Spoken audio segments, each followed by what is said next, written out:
صحابی کی شان ہے یہ صحابی کا مرتبہ اور مقام ہے. اور دوسرا حضرت ابوبکر صدیق کی بات نہیں کر رہے جن کی زندگی ہی حضور کے ساتھ گزری. حضرت عثمان، حضرت عمر فاروق اور حضرت مولا علی کی بات نہیں کر رہے.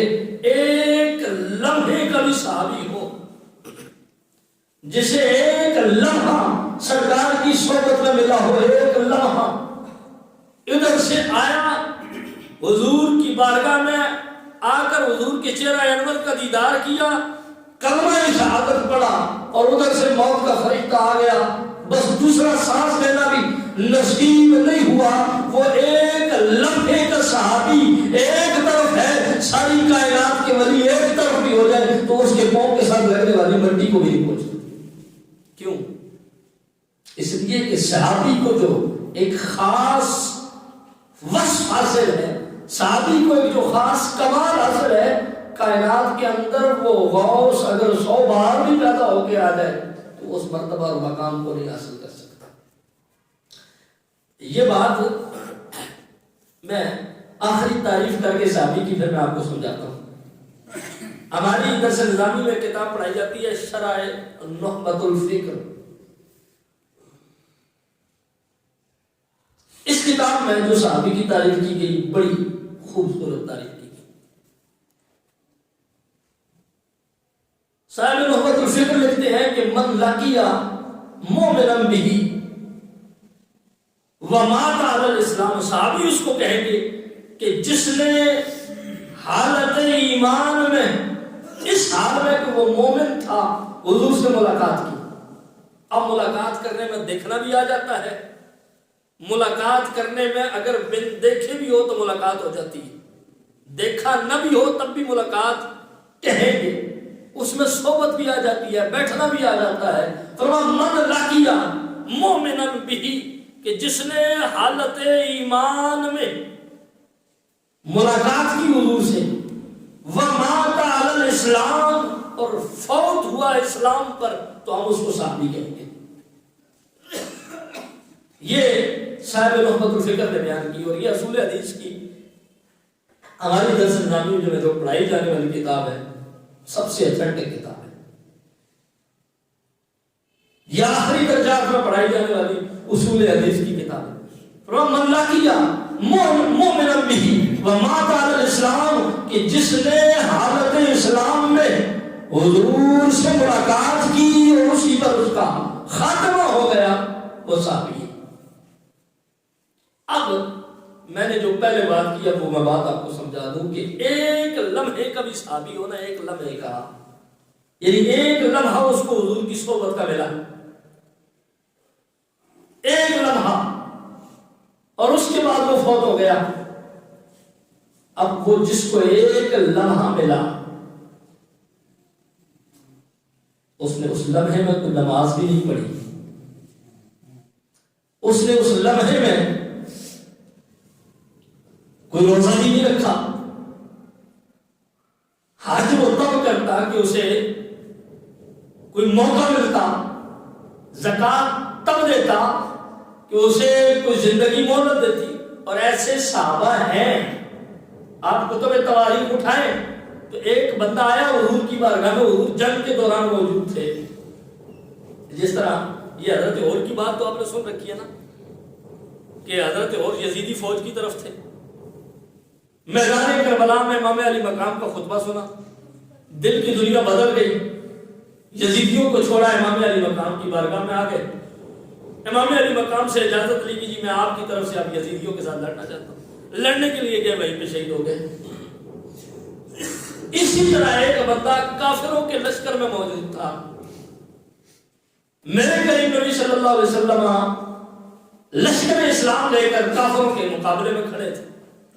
اب اس بندے کے دل کی دنیا بدلی، وہ کفر کے لشکر سے نکل کر آمنہ کے لال کے قدموں میں آ گیا اور آ کر کہنے لگا کہ اے والی کائنات، اے وجہ وجود کائنات، اے باعث تخلیق کائنات، اے آمنہ کے در یتیم، اگر میں آپ کا کلمہ پڑھ کے مسلمان ہو جاتا ہوں تو کیا میری پچھلی خطائیں معاف ہو جائے گی، میرے سارے گناہ ختم ہو جائیں گے۔ تو حضور نے فرمایا ہاں، اسلام کا اصول ہی یہ ہے کہ التائب من الذنب کمن لا ذنب لہ، کہ توبہ کرنے والا ایسے ہو جاتا ہے کہ جیسے اس نے کوئی گناہ کیے ہی نہیں۔ تو توبہ کر، کلمہ پر مسلمان ہو، تیرے پچھلے گناہ معاف ہو جائیں گے۔ اس نے کہا پھر میں آپ کو گواہ بنا کے میں اس چیز کا اقرار کرتا ہوں کہ اللہ وحدہ لا شریک ہے، آپ اس کے رسول ہیں، میں اللہ کی وحدانیت پر اور آپ کی رسالت پر ایمان لاتا ہوں۔ اس نے کلمہ پڑھا، مسلمان ہو گیا، اور مسلمان ہونے کے بعد اسی جنگ میں وہ مسلمانوں کی طرف سے لڑنے لگا، اور لڑتے لڑتے اسی جنگ میں وہ شہید ہو گیا۔ اب پوچھئے علماء سے، وہ جس نے ایک نماز نہیں پڑھی، کیونکہ پہلے تھا کافر، جب مسلمان ہوا تو نماز کا وقت ہی نہیں آیا، جب مسلمان تھا تو روزے کا وقت ہی نہیں آیا، جب مسلمان ہوا تو حج کا موقع ہی نہیں آیا، جب مسلمان ہوا تو زکوٰۃ دینے کا موقع ہی نہیں ملا۔ اس نے صرف ایک کام کیا، صرف ایک کام، اور وہ تھا چہرہ مصطفیٰ کی زیارت، اور چہرہ مصطفیٰ کی زیارت کر کے وہ بنا صحابی۔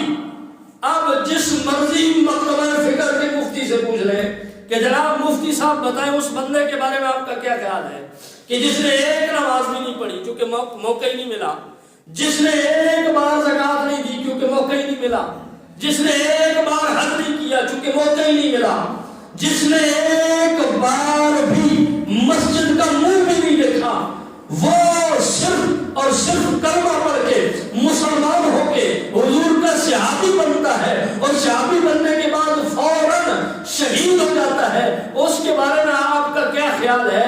تو علماء یہی فرمائیں گے کہ اگر کروڑوں سال بھی کوئی بندہ عبادت کرتا رہے، وہ جو حضور کا چہرہ دیکھ کے صحابی بنا تھا، اس کے پاؤں کے ساتھ لگنے والی مٹی کا بھی مقابلہ نہیں کر سکتا۔ کروڑوں سال عبادت کرنے والا اس صحابی کی ایک لمحہ، وہ جو ایمان والی زندگی ہے، اس کا مقابلہ نہیں کر سکتا۔ یہ بات ویسے تو دنیا کہہ دیتی ہے، لیکن سمجھانے کے لیے عقیدے کا ستھرا ہونا بڑا ضروری ہے، عقیدہ صاف ہونا بڑا ضروری ہے، اس لیے کہ ہم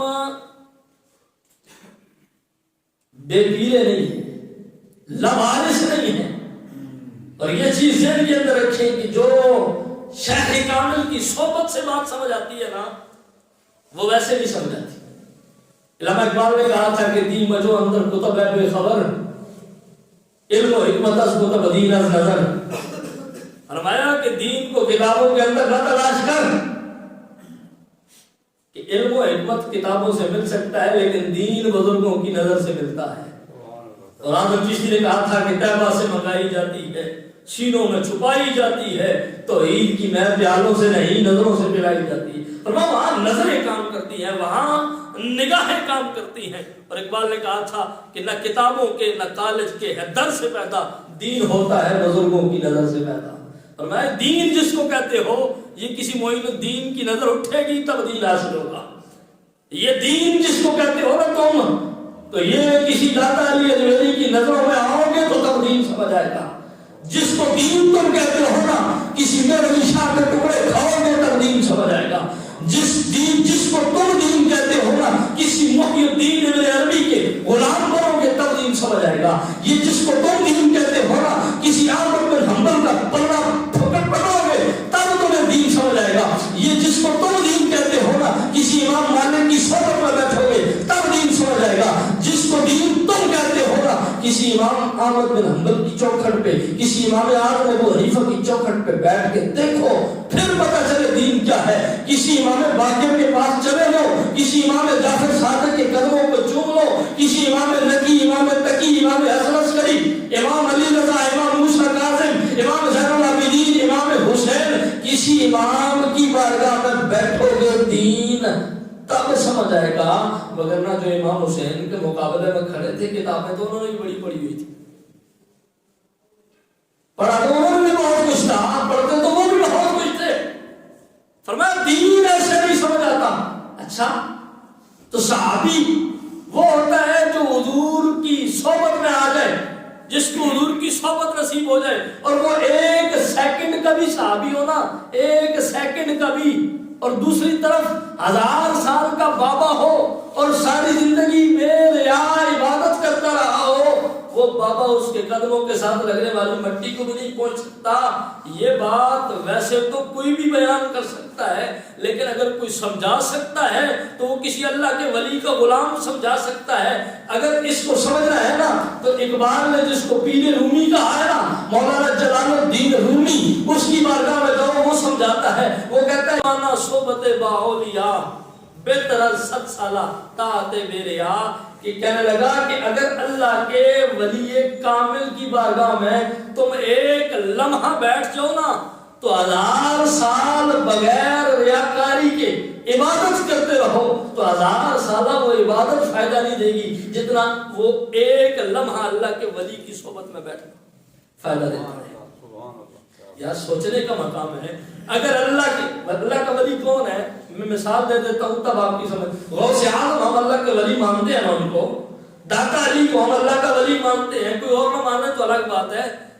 حضرت خواجہ معین الدین چشتی کو ہم اللہ کا ولی مانتے ہیں، پیر میر علی شاہ کو اللہ کا ولی مانتے ہیں، حضرت خواجہ سیال کو اللہ کا ولی مانتے ہیں، حضرت شہنشاہ توسا کو اللہ کا ولی مانتے ہیں، حضرت شہنشاہ مہار کو اللہ کا ولی مانتے ہیں، حضرت بابا فرید الدین مسعود گنج شکر کو اللہ کا ولی مانتے ہیں، حضرت بابا میاں فضل الدین شاہ کلیامی کو اللہ کا ولی مانتے ہیں، اور مولانا مقام ہے۔ اگر اللہ کے ولی کی بارگاہ میں بیٹھنے والے کو یہ مقام مل سکتا ہے تو جو اللہ کے نبی کی صحبت میں بیٹھا ہو اس کا مقام کیا ہوگا؟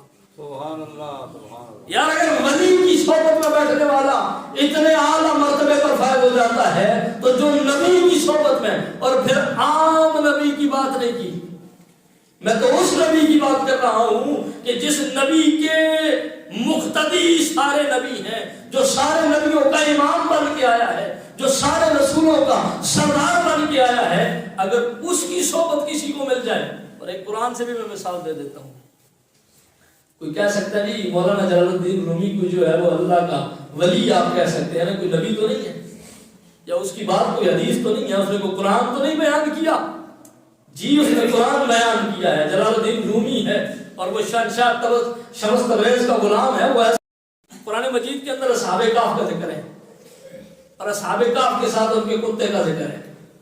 جتنے بھی علماء ہیں ان سے پوچھے مفسرین سے، وہ کہتے ہیں جی وہ جو جس کا ذکر ہے نا وَقَلْبُهُمْ بَاسِطٌ ذِرَاعَیْهِ بِالْوَسِيدِ، وہ کتا جنت میں جائے گا، وہ کتا جنت، بس اس بات کو ختم کر رہا ہے، وہ کتا جنت میں جائے گا۔ اچھا بھائی اس کتے کے اندر اور کون سا کمال ہے، وہ کون سا انٹرنیشنل لیول کا کتا ہے بھائی وہ جنت میں جائے گا، اور پاکستانی کتوں کا کون سا قصور ہے بھائی یہ نہیں جائیں گے، یہ جو بعد والے ہیں ان کا کون سا قصور ہے یہ نہیں جائیں گے، اور وہ جائے گا۔ کہا جناب اور تو کوئی کوالٹی نہیں ہے، اور تو کوئی خاصیت نہیں ہے، اور تو کوئی کمال نہیں ہے، نہ اس سے پہلوں میں، نہ اس کے بعد والوں میں، نہ اس میں، لیکن ایک کوالٹی یہ ہے کہ یہ اللہ کے ولیوں کی صحبت میں رہا، اللہ کے ولیوں کی صحبت میں رہا۔ پھر آستہ سے لفظوں کو سنیے گا، اللہ کے ولیوں کی صحبت میں رہا۔ جو اللہ کے ولیوں کی صحبت میں رہے تو اللہ کے ولی کی صحبت اسے یہ فائدہ دے دیتی ہے کہ کتا بھی ہو تو جنت کا حقدار بنا دیتی ہے۔ اصحاب کہف جو اللہ کے ولی ہیں ان کی صحبت میں آنے والا، ان کی نسبت اور ان کی سنگت میں بیٹھنے والا کتا جنت کا حقدار بن سکتا ہے۔ تو ابو بکر صدیق تو حضور کی صحبت میں بیٹھے، عثمان غنی تو حضور کی صحبت میں بیٹھے ہیں، مولا علی تو حضور کی صحبت میں بیٹھے ہیں۔ اگر ولیوں کی صحبت کا یہ عالم ہے، قرآن کہتا ہے کہ وہ اتنی عظمت والا ہو جاتا ہے کتا، تو جس نے اللہ کی نبی کی صحبت کو اختیار کیا اس کی عظمت و شان کا عالم کیا ہوگا۔ اس لیے حضور کریم نبی صلی اللہ علیہ وآلہ وسلم کے صحابہ اور آپ کی جو آل ہے ان کی عظمتوں کا ہم اندازہ نہیں لگا سکتے۔ اتنی سی بات ہے کہ حضور کریم نبی صلی اللہ علیہ وآلہ وسلم کی نسبت نے انہیں دنیا سے براء البراء کر دیا، اور آپ یہ دیکھیں کہ وہ کتنے خوش نصیب لوگ ہیں، کتنے خوش نصیب لوگ ہیں کہ جب آپ